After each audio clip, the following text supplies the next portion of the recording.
구약과 신약의 관계, 우리 시리즈 설교 우리 세 번째 시간인데요. 오늘은 우리 구약과 신약의 연속성과 불연속성의 양태라는 제목으로 함께 도전을 받기를 소원합니다.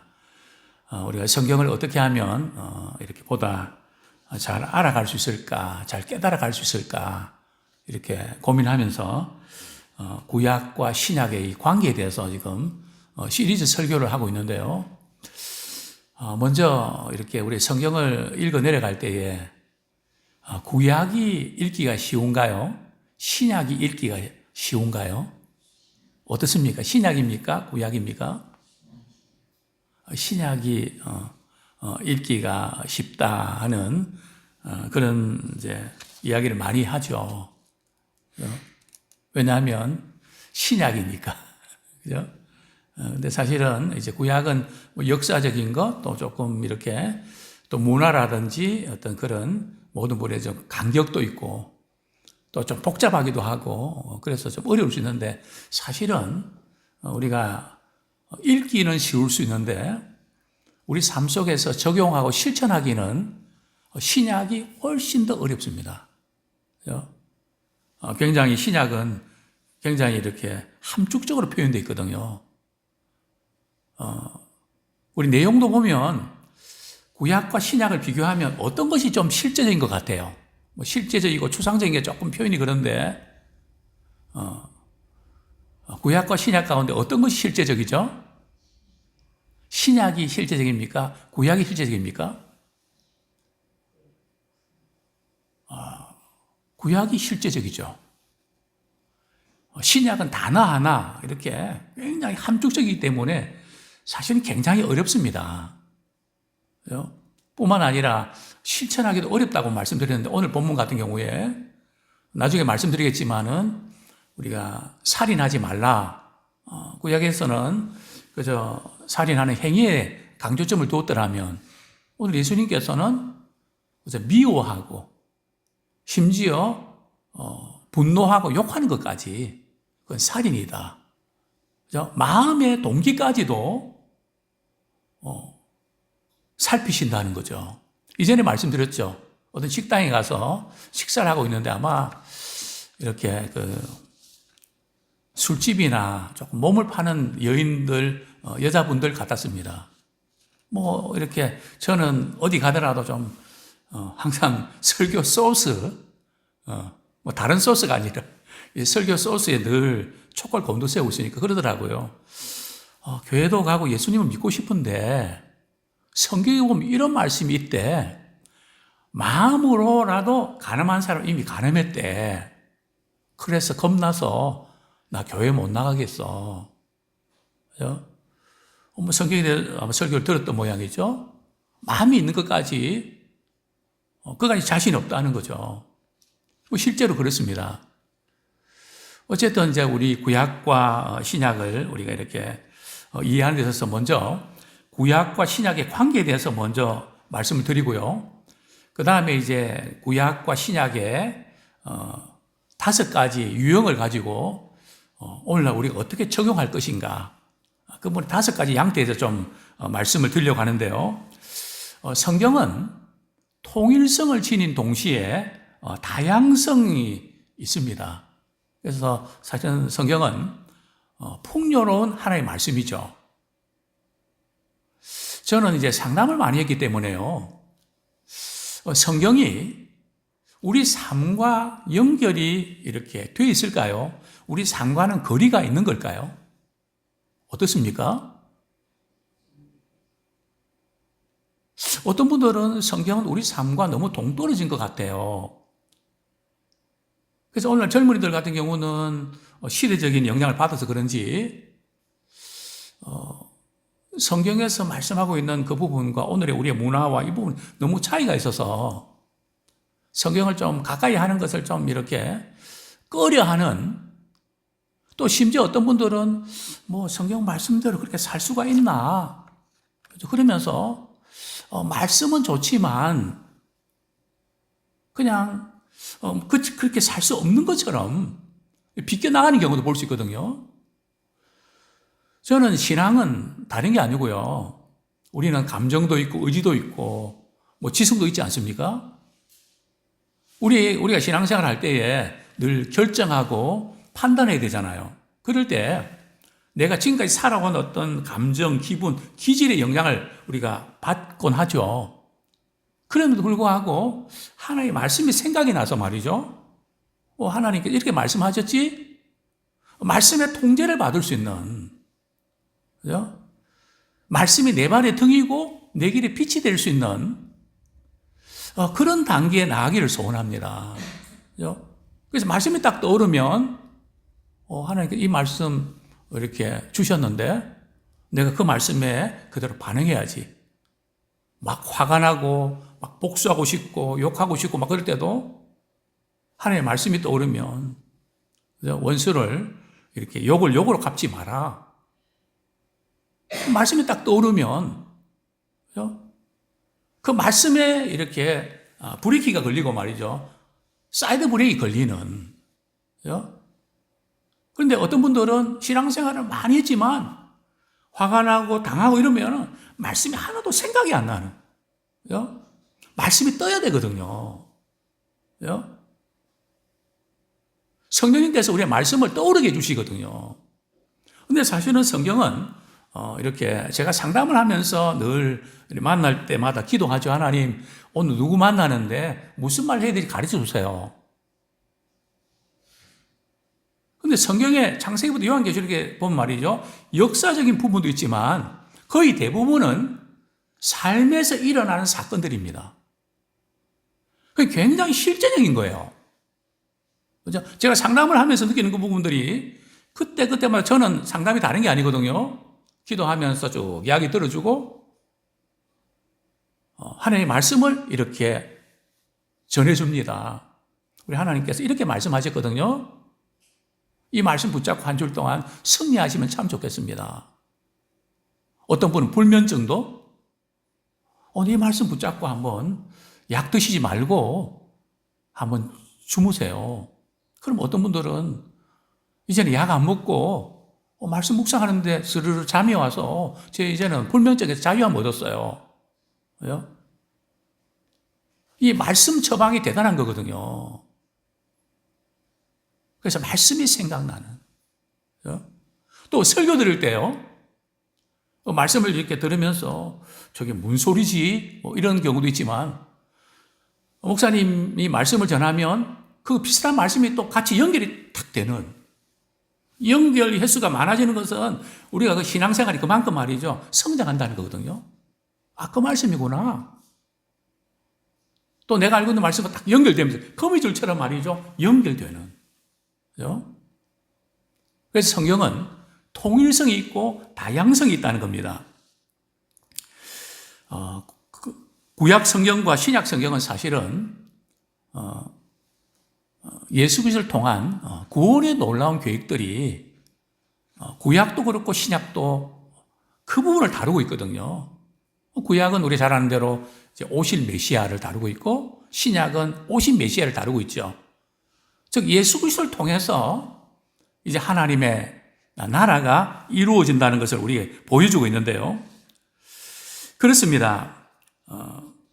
우리가 이제 구약, 신약, 어제 제가 좀 설교를 이렇게 어떤 것은 폐지가 되고 막 이러니까 조금 이런 느낌이 들었을 겁니다. 뭐 의식법이라는 이런 거 폐지됐으니까 그럼 뭐 신약만 붙잡으면 되겠네. 복잡하게.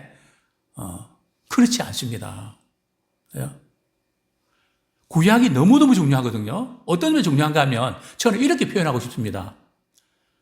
신약에는 예수 그리스도를 믿음으로 말하면 구원이 확실하게 이제 이렇게 성경 곳곳에 강조되어 있죠.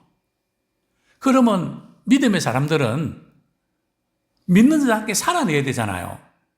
그죠? 성화의 과정을 기록한 책이 저는 구약이라고 봅니다. 그죠? 아주 구체적으로 말이죠.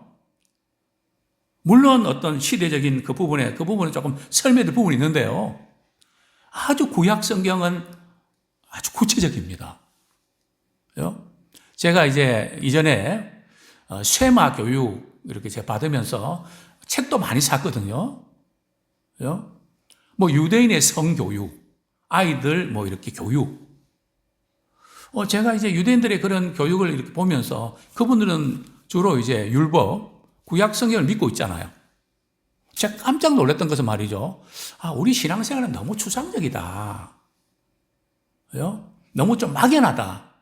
근데 그분들은 굉장히 구체적입니다. 실제적입니다. 구약이 사실 그렇거든요. 그런 점에서 구약은 그림자고 우리 신약은 실체인데 이 두 가지가 굉장히 중요합니다.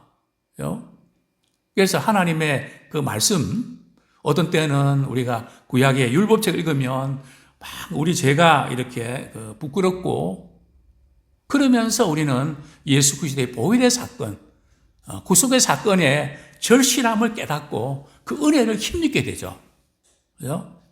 이 두 가지가 말이에요. 구약과 신약이 마치 구약은 거울처럼 말이에요. 우리 모습 보고 신약은 그 문제, 제 문제를 해결해 주잖아요. 그래서 이 구약과 신약은 아주 대단히 중요한 이런 통일성과 또 이렇게 다양성을 지니고 있는 것을 우리는 보게 되는데요. 그렇습니다. 우리 신약을 이해하려고 그러면 구약을 통해서만 이해할 수 있습니다. 또 구약도 마찬가지고요.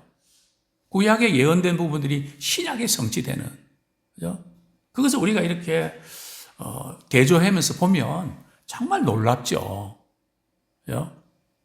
그래서 이 신구약 성경이 정말 이렇게 하나님의 말씀으로 이렇게 지어진 책인데, 이제 특별히 성경 말씀 읽을 때 우리는 뭐 저녁에도 오신 분들은 늘 말씀을 가까이 하는 분들이잖아요. 중요한 부분들은 그 성경의 그 글을 우리가, 문자를 우리가 이해하는 거 중요하지만 그 쓰신 분의 의도가 중요하거든요. 그죠? 하나님의 감동으로 기록됐기 때문에 하나님의 마음을, 주님의 마음을 품고 읽어야 제대로 읽힙니다. 그죠? 그래서 우리가 이렇게 성경 읽을 때 기도를 깊이 하고 이렇게 성경 읽을 때 열리는 것과 말이죠. 그냥 이렇게 읽는 거하고 열리는 게 다른 것 같아요. 그죠? 왜냐하면 성령의 감동으로 기록된 책이기 때문에 우리의 지식이나 어떤 그것으로 이해되는 게 아니고 깨달아지거든요. 또 무엇보다도 성령께서 역사해 주셔야만 말씀이 열립니다. 마음이 열린단 말이죠. 그죠? 그래서 우리는 복음을 듣지 못하고 좀 이렇게 거부하는 분들에게 위해서 기도할 때 하나님 오늘 누구누구를 만나는데 제가 주님의 말씀을 전하고 싶은데 그 마음이 열릴 수 있도록 성령께서 역사해 주세요. 마음을 움직이시는 분이 주님이시거든요. 성령님이시거든요. 그래서 성경은 단순한 어떤 지식이나 어떤 그것으로만 되는 게 아니고 성령의 도우심이 절대적으로 필요합니다. 그래서 특별히 이제 우리 성도님들은 목회자들 말씀 전하시는 그런 분들 위해서 늘 기도해 주셔야 돼요. 그죠? 성도들의 그 기도를 통해서 목회자는 강단에 설 때 말이죠.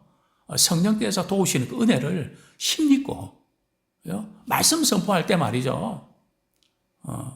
그냥 우리가 갖고 있는 어떤 지식적인 실력만이 아니라 바로 그 순간에 말이죠. 하나님께서 붙잡아 주셔서 말씀을 주시거든요. 그죠? 이게 무슨 직통계시가 아니라 하나님의 말씀을 연결시켜 주시죠. 그래서 그 말씀이 나에게 주신 말씀으로 말이죠. 받아들여지고요. 그래서 성도들도 말씀을 사모해야죠. 하나님, 오늘 우리 목사님을 통해 주시는 말씀을 통해서 내게 꼭 필요한 말씀이 들려지게 하옵소서. 목사님은 A라는 방향으로 말씀을 전했는데 성도님들은 말이죠. 자기의 꼭 필요한 말씀으로 들려진단 말이죠. 그 신비한 거 아니에요? 그죠? 물론 또 어떤 분들은 목회자가 그런 의도로 말씀 전한 거 아닌데 성도들은 시험 들고, 그죠? 전혀 딴판의 그런 받아들이는 그런, 그것도 역시 우리가 신앙생활 하는데 하나의 과정이겠죠. 어쨌든 우리가 다른 것보다 좀 말씀이 열리는 그런 우리가 되었으면 참 좋겠습니다. 성경에 보면 신약에서 말이죠. 구약을 인용한 성경 구절이 엄청 많거든요. 1600회 정도가 인용됐습니다. 직접적으로. 또 간접적으로 이렇게 언급된 그런 본문을 보면 뭐 수천 개가 된다 그러네요. 그죠? 그만큼 신약에도 구약이 많이 인용돼 직접 간접으로 많이 언급되어 있다는 사실을 우리는 기억하셔야 됩니다. 자, 두 번째로 이렇게 구약과 신약의 연속성과 불연속성, 연속성에 대해서 먼저 살펴보겠습니다. 구약이나 신약이나 어제 말씀드렸죠. 구약의 율법은 세 가지가 있다 그랬죠. 첫 번째가 뭡니까? 도덕법이 있고요. 두 번째는요, 의식법이 있고요. 세 번째는 시민법이 있습니다. 그래서 도덕법은 불변의 진리입니다. 구약 성경에서 이 도덕적인 그런 원리가 담겨져 있는 그 부분이 뭘까요? 출애굽 20장에 나오는 십계명이죠. 하나님의 다른 신을 섬기지 마라. 내 이름을 망령되이 끌지 마라. 내 부모를 공경하라. 살인하지 말라. 가늠하지 말라. 해서 이 십계명, 이것은 구약이나 이 신약이나 똑같이 그대로 적용되는 거죠.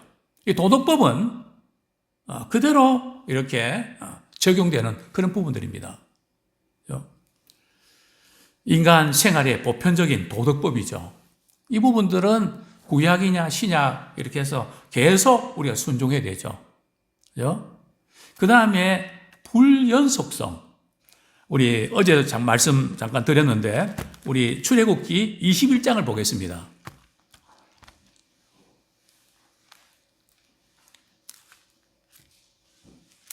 출애굽기 21장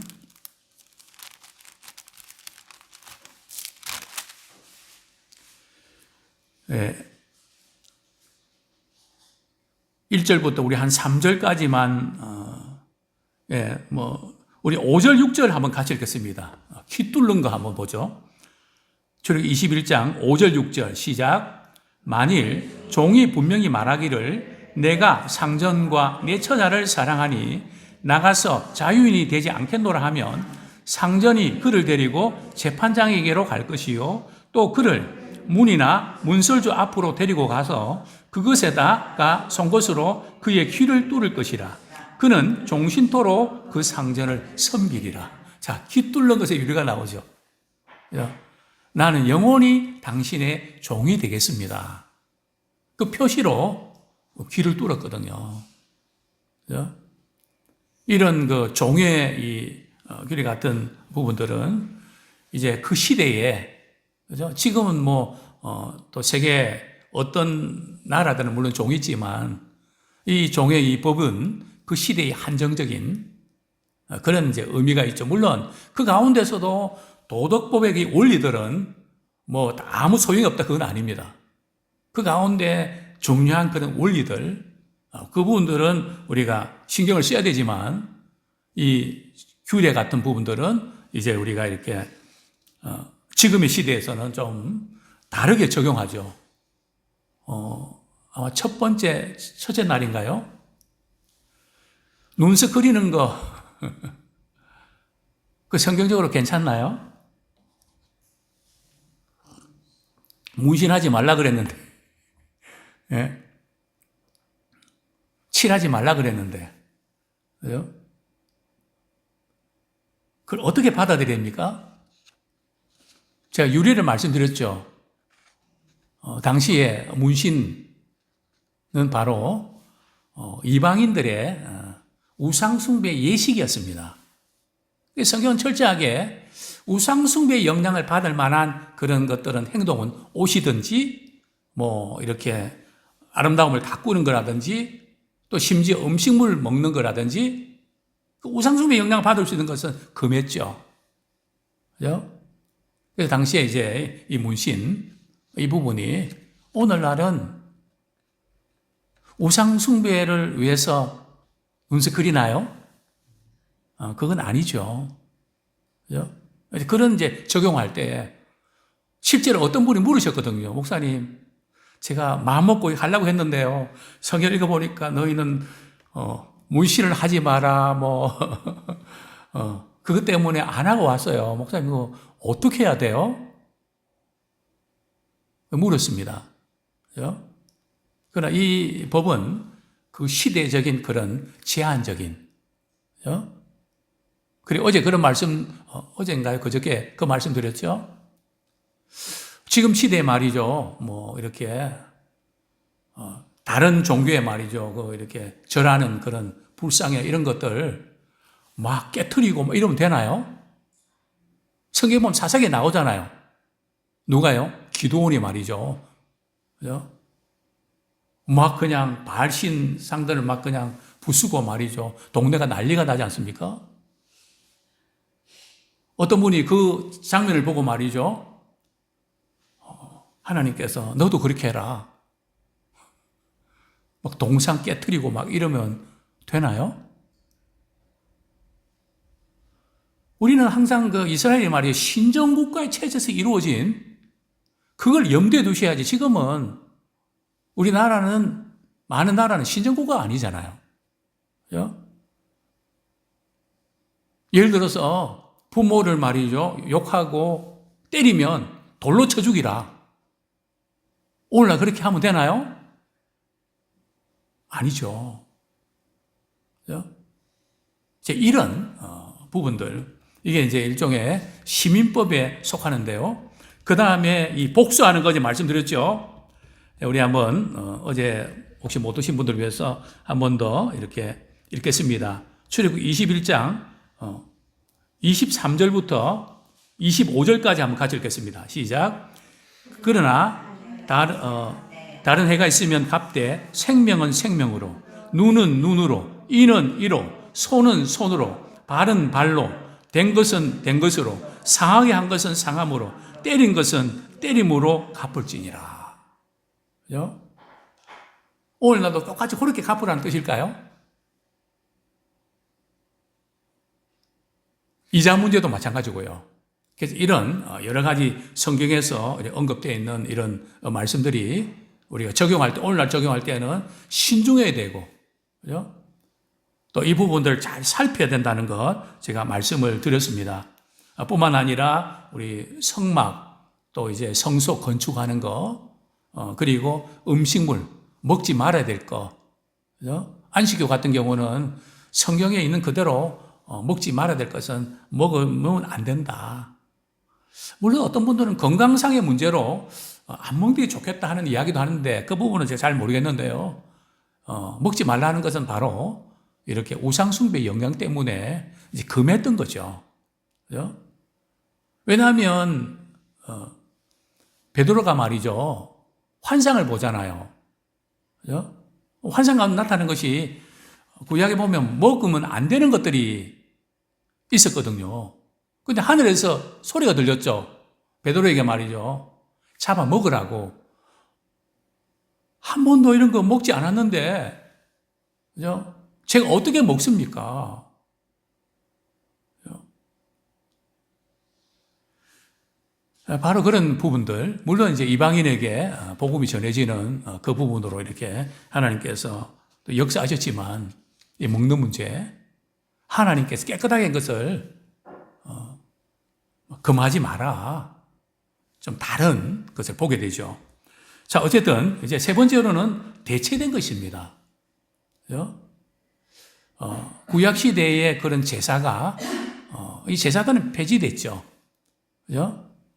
그러면서 오늘날 구약 시대의 제사는 말이죠. 어제도 말씀드렸지만 왜 하나님께서 이스라엘 백성들에게 제사를 드리라고 했을까요? 그것은 다른 게 아니고 하나님 앞에 이스라엘 백성들을 세우는 것이거든요. 그죠? 오늘날은 이 제사가 예배로 대체가 됐죠. 예배는 하나님 앞에 우리 자신이 세워지는, 그러니까 주일날 우리 예배 드리는 이 부분들이 대단히 중요합니다. 예배를 한 번 빠지고 안 빠지고 말이죠. 이 부분들이 엄청 중요합니다. 그죠? 별거 아닌 것처럼 우리가 느끼는 거지만 이건 굉장히 중요하죠. 우리 하나님의 그 은혜 안에서 하나님의 눈으로 말이죠. 바라보고 그 안에 거하는가 아니면 내 생각과 지금까지 살아온 방식대로 사는가. 그죠? 어떤 영향권 속에 들어가는가. 그 예배를 통해서 하나님의 임재하심을 체험하고 하나님을 의식하면서 우리가 살아가는 거. 우리 자꾸 잊어버리잖아요. 그죠? 그게 너무너무 중요합니다. 그죠? 저는 그런 그 고백들 많이 들었거든요. 목사님, 예배를 한번 이렇게 빠지고 이런 그 부분들이 별거 아닌 줄 알았는데 내가 이런 일을 겪어보니까 너무너무 중요하다는 사실을 저는 뼈저리게 느끼겠습니다. 한 번의 예배, 어떤가 하지만 안 그렇습니다. 그죠? 우리 하나님의 눈을 의식하고 하나님 앞에서 하나님의 은혜를 힘입고 또 한 주를 시작하고 또 하루를 시작하는 거 너무너무 중요하죠. 뿐만 아니라 이제 대체된 부분들 가운데 하나가 바로 구약의 이제 제사법이 예수님의 십자가 사건으로 단번에 영원한 속죄를 이루셨죠. 그래서 우리는 예배 시간에 한 줄 동안에 이렇게 지은 죄의 문제, 그다음 양심의 가책도 느끼고 그러지만은 거기에 묶이면 안 돼요. 내가 이것밖에 안 되나? 이런 어떤 차원에서 끝나면 안 되고요. 복음으로 자유함을 누리고 하나님의 은혜를 힘입고 우리 새로운 한 주를 출발하셔야 됩니다. 뿐만 아니라 구약의 이 할례는 신약의 뭐와 같죠? 세례와 같죠. 또 유월절은요. 구약의 유월절은 신약의 성찬식을 또 예표하죠. 이렇게 이제 연결되어 있다는 거 좀 말씀드리고 싶고요. 그 다음에 재해석되는 부분들 오늘 잠깐 다루겠는데요. 우리 마태복음 5장 21절 살해 문제를 다루고 있죠. 21절, 22절 우리 같이 한번 읽겠습니다. 시작. 마태복음 5장 21절, 22절 시작. 옛사람에게 말한 바 살인하지 말라. 누구든지 살인하면 심판을 받게 되리라 하였다는 것을 너희가 들었으나 나는 너희에게 이르노니 형제에게 노하는 자마다 심판을 받게 되고 형제를 대하여 나가라 하는 자는 공에 잡혀가게 되고 미련한 놈이라 하는 자는 지옥불에 들어가게 되리라. 구약에서는 살인하지 말라 그랬는데 신약 시대에 예수님께서는 분노하고 나가라면 욕하는 거거든요. 욕하고 미련한 놈이다. 바보 같다 말이죠. 멍청한 놈 같더니라고. 미련한 놈 같더니라고. 그죠? 우리 한 사람의 어떤 인격적인 그 부분에서 우리가 이렇게 표현하는 것은 대단히 조심해야 됩니다. 왜냐하면 하나님의 형상으로 만들어진 존재거든. 내 마음에 안 들어도. 그죠? 우리가 이런 말을 뱉는 것은 조심해야 됩니다. 그죠? 왜냐하면 그것이 살인 행위에 연결된다는 거죠. 미움으로 연결되면서 그것이 곧 살인이다. 그죠? 상당히 이제 부분까지도 이렇게 언급하고 있는 것이죠. 그 다음에 27절, 28절 우리 같이 한번 읽겠습니다. 27절, 28절 가늠 문제.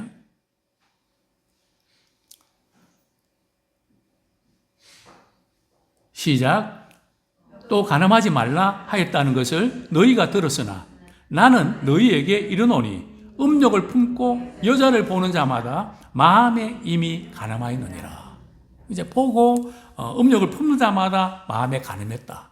그래서 구약시대에 이렇게 경건한 사람들은 여자가 오면 눈에다 뭘 쓰고 말이죠. 지나쳤다는 그런 이야기도 있죠. 어쨌든 마음의 문제까지도 이제는 다루고 있다는 거죠.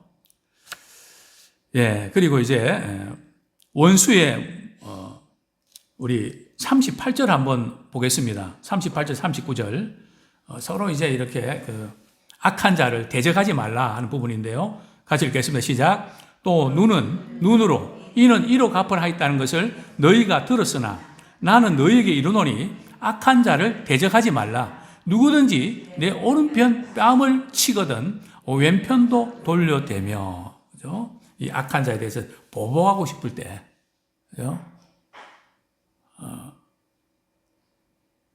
막 욕하고 싶을 때, 그죠? 그럴 때, 우리 주님은 뭐라고 말씀하셨는지, 또 그리고 이제 원수에 대해서, 우리 굉장히 힘들게 하는 사람, 우리 43절, 44절 한번 보겠습니다. 시작. 또 내 이웃을 사랑하고 내 원수를 미워하라 했다는 것을 너희가 들었으나 나는 너희에게 이르노니 너희 원수를 사랑하며 너희를 박해하는 자를 위하여 기도하라. 참 이 원수를 사랑하라. 박해하는 자를 위해서 기도하라. 참 우리 감정적으로는 불가능합니다. 그죠? 도저히 있을 수 없죠. 근데 성경 말씀에 말이죠. 이해가 안 되는 부분이 많이 있거든요. 이 세상의 논리하고는 반대가 되는 게 많습니다. 그죠? 어떤 경우들은 우리는 이해가 되어야 믿거든요. 근데 성경은 믿고 행하면 이해가 되는 순서를 바꿔놓은 게 많습니다. 또 원수를 사랑하는 것도 내가 미웠는데 어떻게 원수를 사랑합니까? 그죠? 사랑하는 마음이 생길 때까지 저는 사랑 못합니다. 이게 정상이죠. 그건 하나님 말씀대로 말이죠. 내 감정과 상관없이 말이죠. 하나님 그렇게 말씀하셨으니까 미워하는 감정이 있어도 사랑의 행동을 보일게요. 물론 어떤 분들은 그것을 윗선이 아닌가 그렇게 말하기도 합니다. 그죠? 그러나 하나님께서 말씀하시면 의도가 있거든요. 그죠? 난 도저히 그렇게 못합니다. 죽어도 못합니다. 그러지 말고 하나님이 그렇게 말씀하시는 의도가 있어. 그냥 하나님이 그렇게 말씀하시면 그렇게 해. 한번 해놓고 어떻게 되는가 보라고. 정말 그렇게 하면 사랑하는 마음이 뒤따라옵니다. 그렇구나. 그래서 우리는 늘 내가 경험하고 이해되는 것만 믿으려고 하지만 그렇지 않은 경우들이 너무 많다는 거죠, 성경에서는요. 그래서 늘 우리 이해할 수 없어도 하나님을 신뢰하라. 마음이 상해도 주님 말씀하시면 네, 그렇게 하겠습니다. 반응하라. 너무너무 중요한 그런 부분들이죠. 이제 말씀을 맺겠습니다. 참 구약과 신약의 이런 연속성과 불연속성, 또 구약과 신약의 통일성과 이 다양성, 아무쪼록 우리 하나님의 말씀이 깊은 부분을 하나씩 깨달아지면서 좀 말씀이 우리 열리는 그런 놀라운 은혜를 경험하기를 소원합니다.